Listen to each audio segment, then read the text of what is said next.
Hey, it's time to catch you up on the world's biggest developments because a lot has happened, and it's moving fast. Let's dive in, starting with the US dollar. It just logged its worst first-half performance since the 1970s, tumbling more than 10% this year alone. That's a huge drop, and it's got everything to do with uncertainty in global markets, tensions in the Middle East, shaky US-China relations, and everyone waiting to see what the Fed will do next. With the dollar down, gold is shining brighter. Gold prices have climbed to around $3,350 an ounce.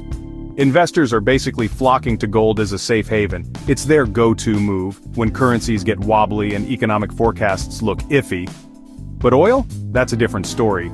Oil prices are holding steady, thanks to hopes for peace in the Middle East and strong US summer demand. But there's a twist. China just reported deflation for the first time in over a year, signaling weak demand. OPEC Plus is planning to ramp up production, so all eyes are on how that plays out. Now on to NATO. Leaders just endorsed a major jump in defense spending up to 3.5% of GDP, with another 1.5% for related expenses. That's big news for European defense companies, and signals a new era of military investment, especially with Germany pledging billions in funding for Ukraine through 2029. Looking at the energy transition, the World Bank and the International Atomic Energy Agency launched a new initiative to help emerging economies build safe nuclear power.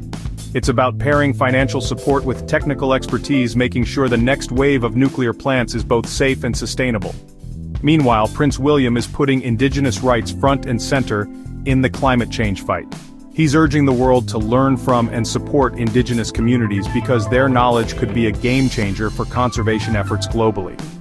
On the darker side of things, the UN just dropped a report showing the global cocaine trade is exploding. Production, seizures, and use all hit record highs last year, making cocaine the fastest-growing illicit drug market. It's a wake-up call for international cooperation.